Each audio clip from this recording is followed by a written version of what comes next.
You finally built your SOPs. Way to go. You did the work.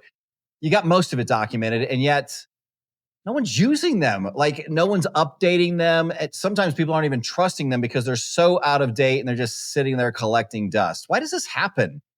I mean, you spent all the time doing it. Certainly they're going to read it. But more importantly, how do you fix it? And in this video, I'm sharing the exact ways that we keep our playbook alive. It's not just current, but actually it's used, and the team is updating it on a regular basis. And they're doing it without me chasing them down. I'm not asking them anything. I'm not sending them emails or texting or saying, hey, is this out of date? It never, ever happens. Stick around. I'm going to show you how to make your system self-healing. And I'm going to link you to the next video that shows you how to scale it. I'm Brett at brettcpayne.com.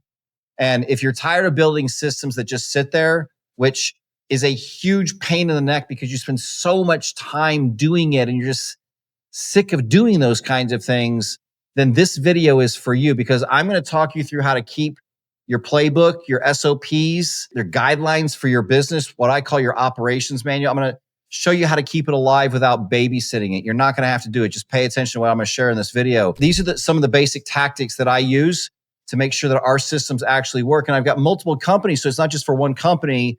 I do this over and over. Every time that we're building something, I want to build the same kind of structure in there, because I want to make sure that I have a business that's working, whether I walk away for a day or a week or a month. If I'm offline like that, it's going to keep going. So let's jump in. Point number one, systems die in isolation. Here's the first big mistake. Owners and founders, we build the SOP, right? Like, we take the time, we think about how we've done something, we document it. So we've built the standard operating procedure for HR, for payroll, for sales, for marketing, for whatever it is. And it lives in this Google Drive folder and no one opens it. If a system isn't like integrated, it's not part of where the work actually happens, it's going to get ignored. And you may have experienced this, and you have a playbook, I hope, but it can't live on an island. It's meant to be alive, right? It needs to be embedded in your tools and your workflows. People need to know like how to get to it quickly and how to follow the process. They need to understand how one SOP integrates with another SOP, and how it's this magic thing that you've built that ultimately is your business. One time I was talking with another business owner, and he said to me, this is a couple decades ago. He said, Brett, when people buy a business, they're not buying the actual stuff that's in there. They're buying the systems. Some of you, as you're thinking about building your businesses, some of you have gotten to the point even where you're thinking about, what is the exit plan for me? Like, why? I don't know if everyone's ever talked to you about that, but why are you building this? Is it for your family forever? Is it to pass down to your kids? Is it for 5 years and you're just going to let it die? Is it that you're going to sell it? What are you going to do with it? Your exit plan. Let me give you a little secret. It doesn't matter if you're going to sell it to another buyer, an individual, or maybe a little company, or if you're going to go big time and sell it to private equity. What they're wanting to do is they're wanting to buy your systems. They're wanting to know that the thing works, whether you're there or not. They're probably going to keep you for a while, but that's what they're buying, is the systems. Well, if you build a business and you do not have any systems, there's nothing to buy. It's a very important takeaway that you have to have for this. So when we are hiring our staff for our teams, then we look at those roles of the people that we're bringing in, and we have the SOPs there for them at the very, very beginning. So it's part of them understanding what it's like to be part of our team. We want them to know there's a way that we do these particular things. Let me give you an example of how important our SOPs are. Our hiring SOPs are linked directly inside of the job post builder that we have.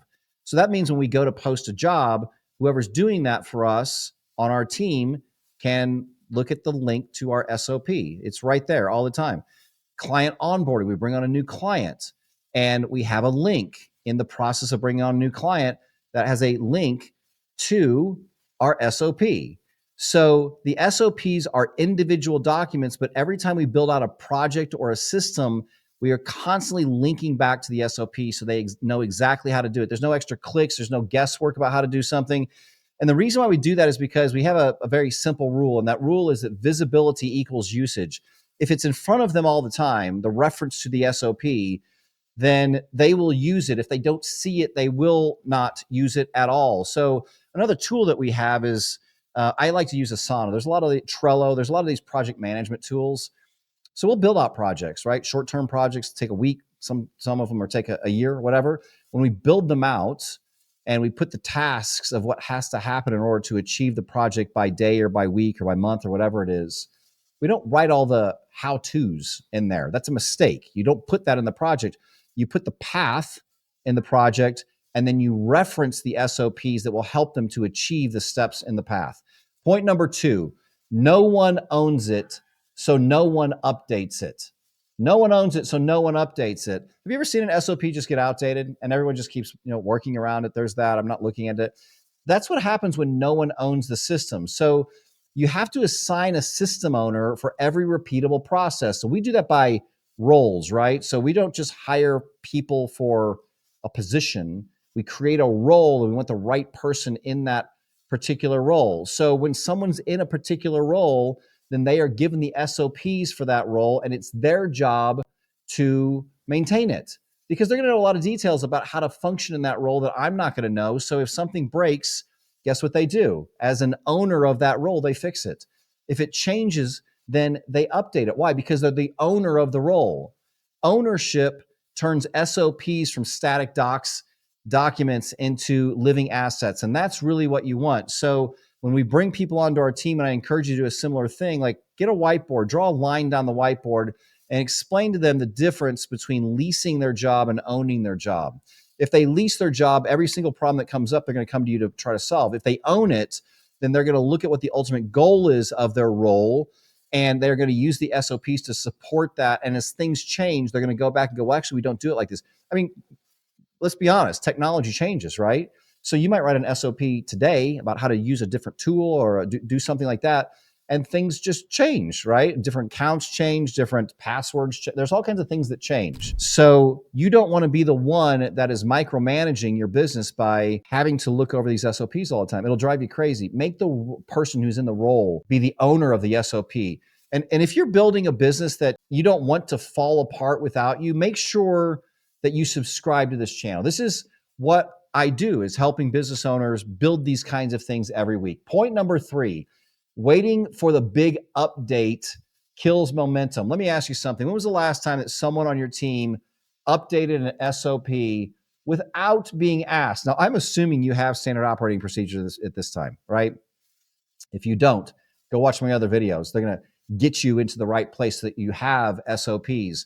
But if you do have SOPs and you don't have someone updating them, they're waiting for the big update, right? They're just not going to get updated. It has to be done on a regular basis. Most teams, they wait for the someday overhaul, like once a quarter. I did that with one of my operations guy. His name is Mike. And years ago, we were like, hey, we've got all this stuff. Let's update it once a quarter. You know what happened? Every 3 months, it was this monumental task because so many things happen in 3 months. And we had massive amounts of SOPs because one of the businesses we have is a franchise. And lots of these things. Well, that was a grand idea. And I can tell you straight up, it didn't work until we took those SOPs and those areas of development for our company and we gave those to the roles of the people who are in those positions. And we said, it's your job to update these. You keep these fresh, right? You want everyone to be participating in keeping the business alive and fresh. We don't do big overhauls. We use these trigger-based updates. So something happens, change technology, change a method, change a mechanism about how we do something. Whoever's in that role, they keep it updated, right? So when something breaks, something changes, that's the trigger. That's how you know when to update it. Just right then, don't wait. It's quick, it's real time, it works. Little small fixes, continuous improvement. That's how you make things go forward. Point number 4, embed the update habit. Embed the update habit. Systems that don't get attention, they will die, right? You'll forget what happens or you'll deviate from them like just one little degree, which ends up being 5 degrees, 10 degrees, 45 degrees in 6 months. And all of a sudden, it's not the same thing anymore.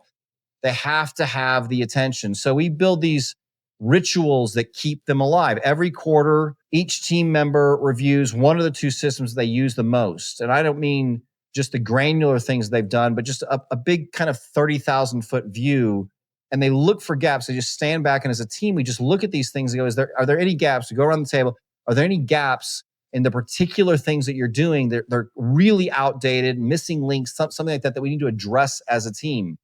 So we have these updated habits we have the granular ones, but we have the big ones too, to kind of get the big pieces that may be interlocked with everyone else. And it's built into their calendar. They know when we do it, it's light, it's very powerful, doesn't take a long time, because no one wants to use a broken playbook. And this is the playbook about how to run the business. I've told many, many people when we create playbooks for them, which we do, or I tell them, like, we're going to give this to you and it's going to be absolutely 100% thorough, so that if we get done with this meeting in one of our boardrooms where we present these playbooks to people, we work with them directly, we tell them, if I walk outside, I get hit by a car, don't worry, everything's in there. All right. It has to be a great playbook, but a week from now, you need to make sure it's still up to date, right? When you own it, you will trust it. And that happens again at the role level. Point number 5, document once, but design it to live. This is the shift. This is the mind shift. You're not just organizing information. You're building something that lives in here. I used to think about SOPs were one and done, right? Like, I'm going to do this in January. I used to do them like December, January, because it's kind of slow with different things. I'd write these things and then I go, oh, it's done. Well, who cares if no one's using it, right? But now I think of it like software. It needs maintenance. It needs updates, right? And sometimes it means it needs a lot of updates, right? You document once and you set your business up for success.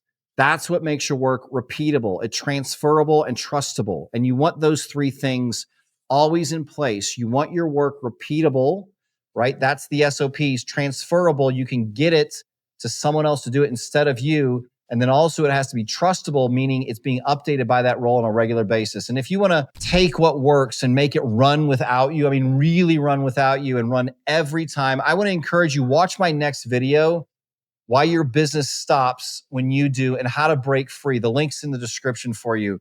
Most SOPs, they just collect dust because they're built to kind of sit still, and they're in those Google Drives or wherever they are, and no one's really touching them. They don't even know where they're at.